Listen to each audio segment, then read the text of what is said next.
Hello and welcome back to our series on piano scales, all the 12 major and 12 minor scales. I'm going to pick up where we left off. We started going down the circle of fifths and into the flat keys last time. We made it through 3 of them. So we're going to pick up today and probably get to the end of it. So let's go right back to the piano again and do a bit of review. So far we've seen how we can start mapping out the major keys. It's like putting a jigsaw together. We now know B flat major, we know B major, we know C, we know D, we know E, we know F, we know G, we know A, we also know E flat. We're still missing a few. So we're going to actually see how we fill those in as we continue down. So just to review, as we went up, every time we went up 5 notes, we do the scale that starts on that note and we add a sharp. And we have our list of sharps. The order we add it, we do this little pattern. F sharp, C sharp, G sharp, D sharp, A sharp, and then E sharp, which we don't get to. You'll see why I keep mentioning that. It will be important later. But it's just good to see how your fingers just do this little walk up the piano. They're separated by a fifth. You just memorize that, and that'll give you this perfect list. That's the order you add the sharp. So every time you go up 5, you added a sharp. And you go up to D, you would add C sharp in, right? So this is the notes in D major. You go up to A, you're going to add 3. You're going to have 3 sharps, so you add the G sharp to the collection. You go up 5 more notes to E. You add the 4th sharp, you get D sharp. And you go up 5 more to B, and finally you've got your 5 sharps. You got A sharp added into the mix.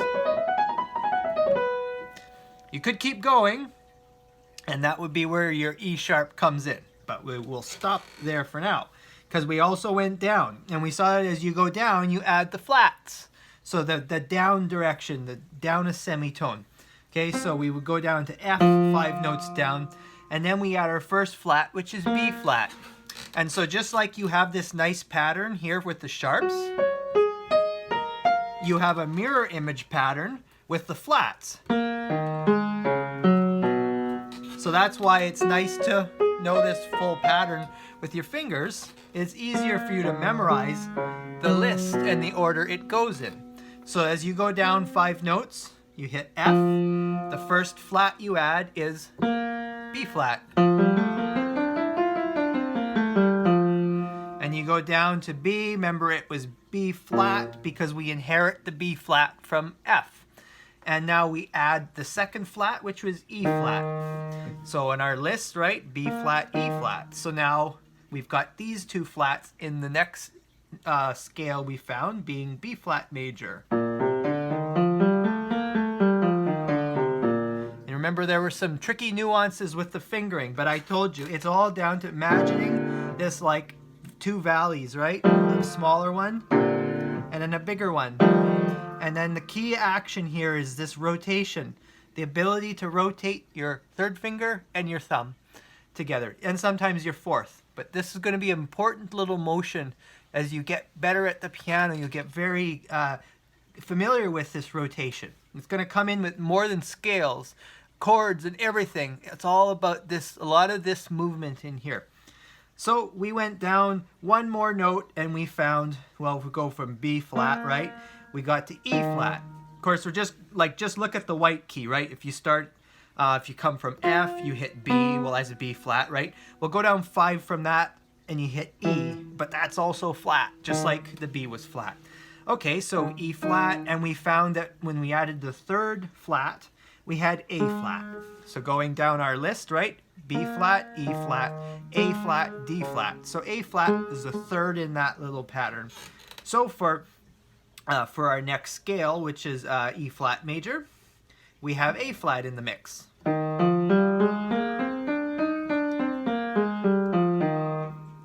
And this also had a unique fingering, which just has to do with fitting your fingers to shape around the geography of the scale so that you don't have too much rotation. Rotation is okay between this thumb and third finger, but you don't want to have too much. So that's why we picked the fingering that isn't too difficult. And just notice this part here. When you're practicing this scale, this is going to be the trickiest part. So sometimes you can just do this little drill, you get comfortable with it.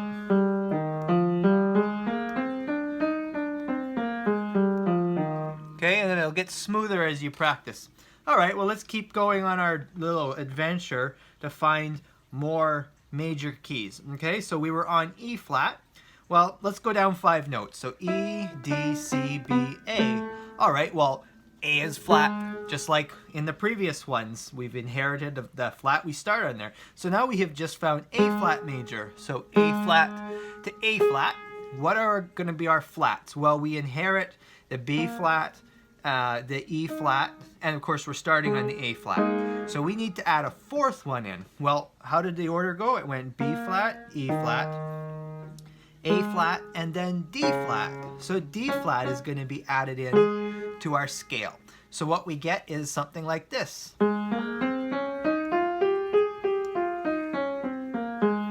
A little bit trickier, right? This is why a lot of people do struggle with black keys in the key signature, because you do have some trickier finger rotations.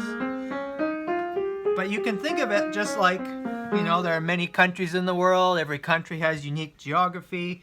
Likewise, as you find your different scales, whoops, you have this unique shape, and there's only 12 of them. So if you visit them enough times and you get used to what you have to do, eventually you just you can do this in your sleep. But the most important thing is to be able to memorize what they are so that you can play them regularly.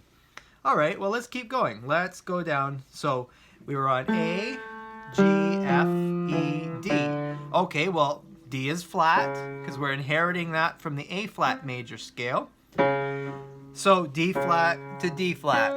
What's going to be we have to add one more flat since we went down 5 notes.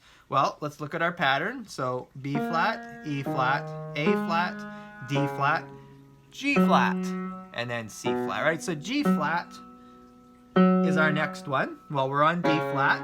We've got A flat, we got D flat, we've got A flat, B flat. So we're going to add in this 5th flat here, and it's going to look like this.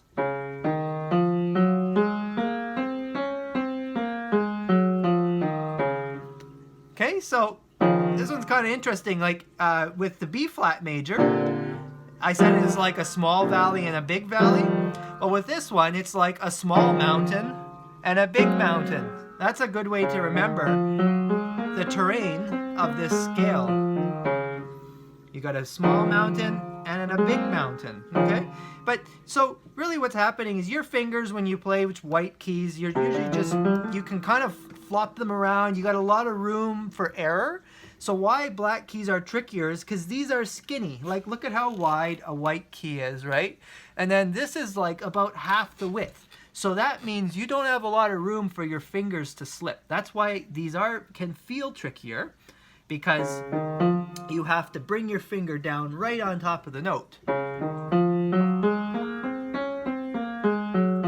Which means you have to really know the terrain. So that's why it is like a small mountain and a big mountain, right? You have to watch your footing as you get up into these narrower ledges, okay? So anyway, so there we go. We've just found 3 more keys. Well, this is going to be the cool part where things start to connect. And I told you as we went up the circle of fifths, we eventually hit a spot where we kind of stopped, and I started going down, and I'm going to show you that they actually overlap. That's why it's called the circle of fifths. So we're on D flat, right? Well, let's just look at the white keys to count now. So D, C, B, A, G. Okay, so what we have here is, well, G is flat. So So notice every time we've gone down, we're always starting on a flat key. We're filling them in. That should make sense, because if you pictured this like a jigsaw and you're saying, well, what notes are missing? Well, they're all black keys. So it makes sense that as we go the rest of the way, we're going to be getting all the flat keys, okay? So what we have is G flat, G flat. Well, this is going to be G flat major, okay? Well, what do we do here? So we have to add on a sixth flat. Well, we have B flat, we have E flat, A flat, D flat, we have G flat. So what's the sixth flat? Well, we go back to our pattern to find it. So, and that is why that last part is important, that C flat I tell you about. Because if we were trying to find our sixth item in the list, that is the sixth flat we add. So although it seems weird, you can add in a flat that is on a white key. And here's your example. Why is that important? Well, when we look at the range of G flat to G flat, when we hit the C, instead of hitting C, we're actually going to go C flat. So it's going to sound like this.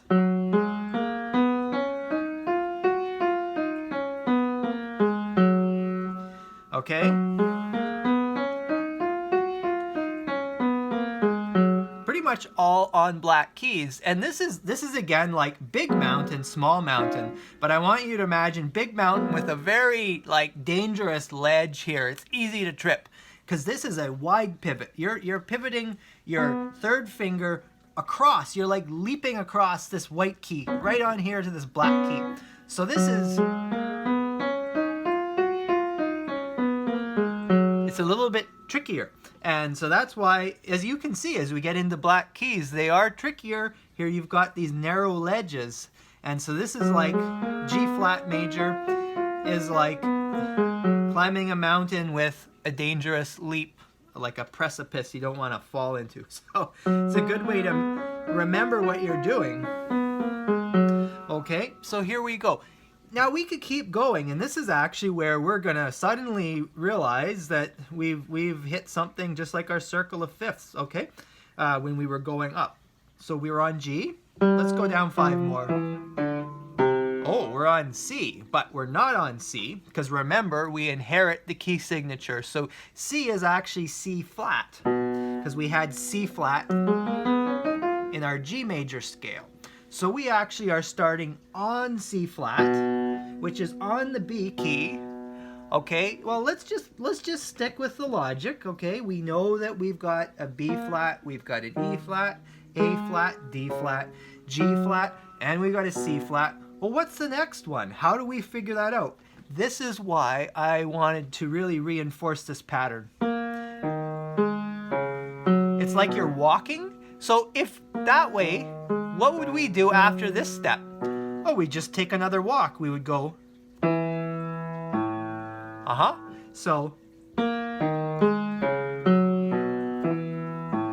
So the next flat would be F flat, which is on the key E. Sounds weird, but we got to work with this because we ended up here on this B, and we've got all flats. We've got B flat, E flat, A flat, D flat, G flat, C flat, and we've got F flat. So really what we're going to do when we hit F, instead we're going to hit this E, and it's going to sound like this.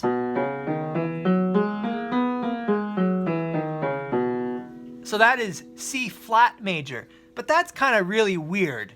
In piano, we don't like to make things complicated, but what do you notice? Remember I taught you the B major scale when we were going up, and it had 5 sharps. Well, let's play that C flat scale again. Ooh, that's the same thing. It's exactly the same thing. So what you see is, as we go up, circle of fifths, we eventually overlap with what we would reach if we went down the circle of fifths. And down to this, and then this, and then here we are on B. So this is why it's called a circle, because if I continued, I could just keep adding flats. And eventually I get this very complicated, lots of flats, but in terms of the notes my fingers hit, it's the exact same as the key with the sharps in it. So what we do is, we kind of will go up and then we'll go down, and we try and stop where the key signature has 5 or 6 sharps or flats. Some pieces are composed in where they will push the edge a bit, and you pay attention to it. But for the most part, you'll notice there's maybe 5 or 6 flats or sharps at the most, and that's every key. So we could go up.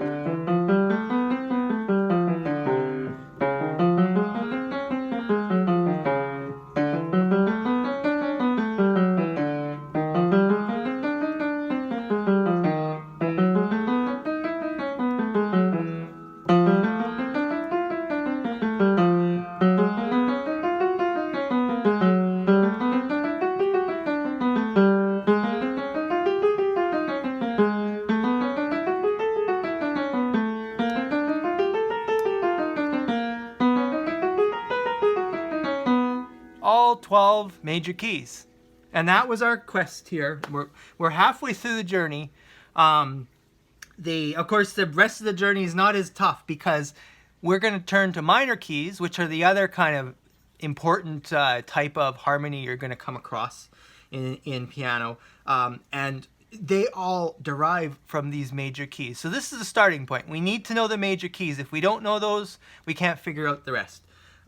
You now have enough information that you could pause this, go back, replay. You can practice this all through, and you will learn every single major key that you could know for piano. And you're going to know all the tricks to be able to memorize it, to know how to figure it out if you get stumped.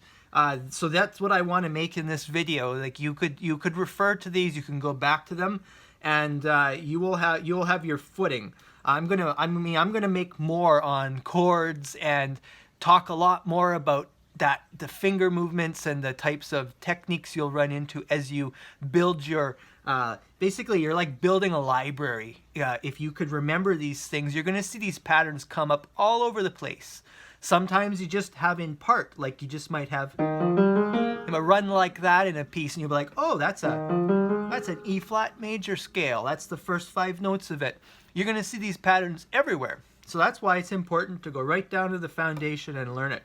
So I'm going to stop the video here, and I'm going to pick up as I start to show you the 12 minor keys that derive from these. I hope you're learning lots, and I hope you practice this. If you have any questions or requests for future lessons, just let me know in the comments. Please click like. I'm doing this as something new, so I'm just going to make a video every day. It'll be a lesson, it might be practice, but right now I'm having fun with this series, so I'm going to finish it before I move on to other things. Thanks for watching.